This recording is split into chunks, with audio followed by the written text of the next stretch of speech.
Hi everyone, in this video I will be discussing personality disorders. Personality disorders are a group of mental health disorders in which an individual has a long-term pattern of behaviors, emotions, and thoughts that are generally developed early and are inflexible. In other words, they are characteristics that make up your personality and who you are, so they can be very difficult to change. There are 10 primary disorders separated into 3 categories. Cluster A odd includes paranoid, schizoid, and schizotypal. Cluster B dramatic includes antisocial, borderline, histrionic, and narcissistic. Cluster C anxious includes avoidant, dependent, and obsessive-compulsive. Not all of these apply to me, but I will be discussing all of them. Be sure to check the description to go to specific ones if needed. Cluster A odd personality disorders include paranoid, schizoid, and schizotypal. Common features include eccentricity, delusions, and social and emotional withdrawal. This is probably the category that defines me the best. All 3 of these very closely resemble schizophrenia as a whole, so if you'd like to know more about my struggle with schizophrenia, please watch the video I made on it. Paranoid personality disorder is characterized by paranoia, suspiciousness, and the mistrust of others.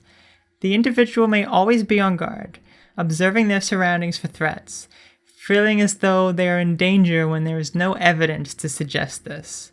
They are hypersensitive to criticism, and they can feel reluctant about revealing any personal information as they feel it would be used against them. This personality disorder greatly applies to me. I am very paranoid and suspicious of other people and their actions. I often misjudge who they are and what their motives are, and this is very much a struggle for me since I feel as though people are going to go behind my back and hurt me. Schizoid personality disorder is characterized by apathy, living a solitary lifestyle, and lack of interest with social relationships. The individual may be more interested in their internal world versus the external world. They may prefer being alone and have few, if any, close friends. They may not know how to respond to social cues. They may come off as apathetic, expressing little to no emotion. Again, this personality disorder very much applies to me. I prefer to be alone above all else. I dislike social situations and close relationships and thus do not seek them out, nor have many friends. I do not like when people try to be my friend because they think I need one. You don't know just how many people have said this sort of thing to me, and I don't respond to them. I don't want a friendship with someone that feels bad for me and thinks I need a friend to talk to. Knowing that people care without actually becoming close to them like I am doing on here is what I prefer. Schizotypal personality disorder is characterized by eccentric thinking, behavior, or appearance. The individual may prefer social isolation or have difficulty maintaining close relationships and relating to people. Others may view the way they dress, speak, and or act as peculiar, odd. They can have grandiose delusions, misinterpreting situations as being strange and having an unusual meaning for them. Often lives in a world of fantasy and daydreaming, having odd beliefs or magical thinking. This personality disorder, again, very much applies to me. To me, my so-called odd thinking and behavior is normal and reasonable. What defines normal, anyway? I tend to be very socially awkward. People look at how I act and can usually tell something is off. I live in a world of imagination, believing in mystical, magical things that many people do not because they think it is odd, unusual, or unlikely. Cluster B dramatic personality disorders include antisocial, borderline, histrionic, and narcissistic. Common features include dissociation, exaggeration, malingering, and denial and or mendaciousness. I can relate to borderline in this category and partially histrionic. Antisocial personality disorder is characterized by a disregard for the rights of others, manipulative behavior, and lack of empathy, often referred to as a sociopath. Individuals can be very irresponsible. Lying, stealing, drug, and alcohol abuse is very common. They can have a history of crime and impulsive and aggressive behavior, and they have no remorse for their wrongdoings. I cannot relate to this one at all. I am very empathetic and care about others, maybe not so much on a personal basis due to my social isolation, but as a whole. People with antisocial personality disorder can be very difficult to treat, as they will often not see what they are doing wrong and will blame others for their problems.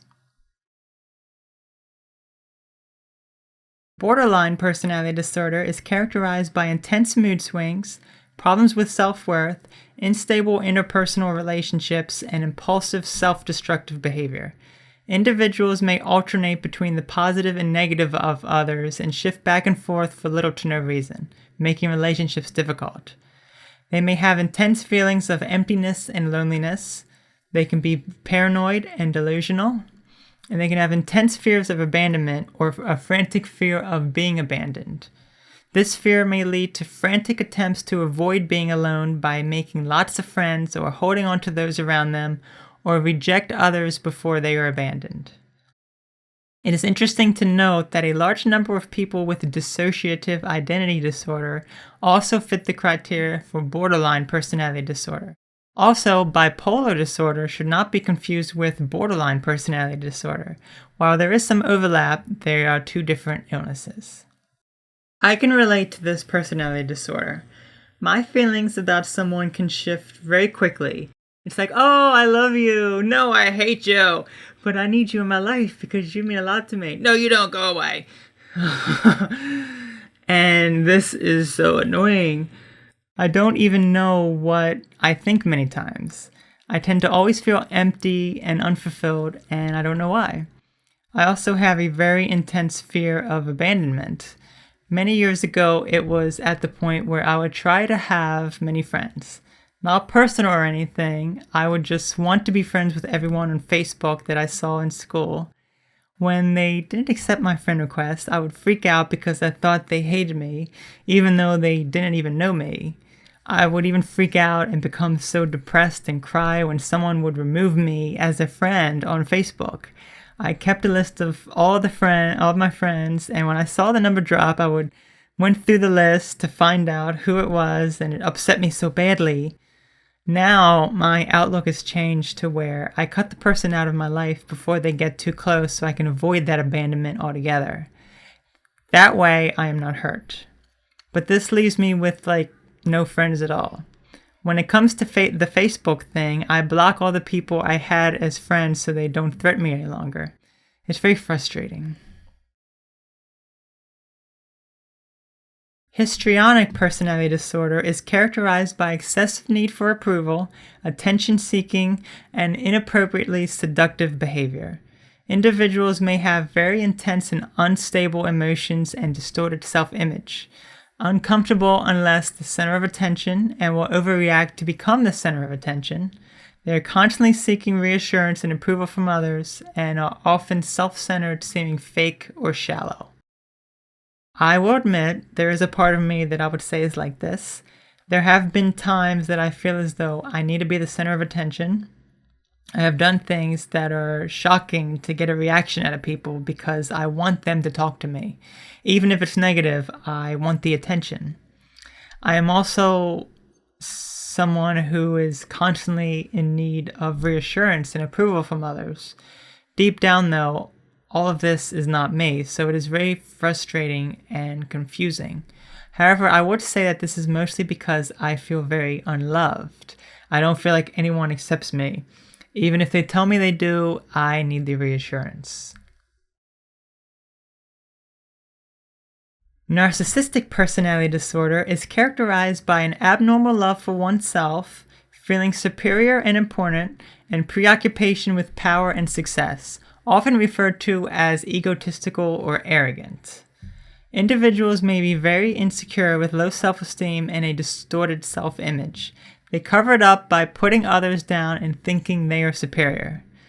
They exaggerate their talents and achievements, and they seek constant attention. This does not apply to me at all. However, I believe we can all be conceited at times, but not to this severity. I think most of my self-centeredness and arrogance comes from my delusions, thinking I am important in some way, that everyone knows about my amazing abilities and talents and wants them for themselves. Most of this is related to the grandiose delusions I have. I don't, nor do people that really know me, consider my behavior to be narcissistic. But it's a shame when that other disorders can make one appear that way at times. Cluster C anxious personality disorders include avoidant, dependent, and obsessive-compulsive. Common features include loneliness, fearfulness, and controlling and/or passive-aggressive behavior. I can relate to avoidant and obsessive-compulsive in this category. Avoidant personality disorder is characterized by extreme social isolation, sensitivity to negative criticism and rejection, and feelings of inadequacy. Individuals may feel unwelcome or isolated in social situations. They have a very low threshold for criticism and perhaps an inferiority complex. They feel uncomfortable, anxious, and lonely. This personality disorder very much applies to me. I try to avoid social situations at all costs. I am very hypersensitive to criticism, even constructive criticism, and have a very bad inferiority complex. Going back to schizoid personality disorder, many times I prefer to be alone and not have any close relationships, and it doesn't bother me at all. But there are many other times that I do wish to be close to someone since I get very lonely. That is the key difference between the two. Someone with schizoid personality disorder has no interest in relationships and closeness, while people with avoidant personality disorder may want relationships and closeness, but avoid it because they feel inferior and will be criticized. I experience both of these very often, and it is very difficult to deal with. Dependent personality disorder is characterized by emotional dependence on others. Individuals may have difficulty making their own decisions without consulting others. They can be very needy, clingy, and fear separation and being alone. They have intense fears of abandonment and may jump right into a new relationship when one ends. They can display submissive behavior and tolerate abuse from others so they don't feel alone. I cannot really say this one applies to me. I do not really fear being alone, at least not so much anymore, though I think I can be very needy at times, but that's because I do not want to lose those that are around me because I fear abandonment. Though I would never endure abuse from someone. If someone is abusing me in any way, then they need to get out of my life. I'm not going to keep them around. Obsessive-compulsive personality disorder is characterized by perfectionism, orderliness, and inflexibility. Individuals may plan out all activities in advance. They have anxiety about changing their rigid routine, may have very strict standards and not be willing to allow others to do tasks, and can become emotionally withdrawn when unable to control a situation. Obsessive-compulsive personality disorder should not be confused with obsessive-compulsive disorder.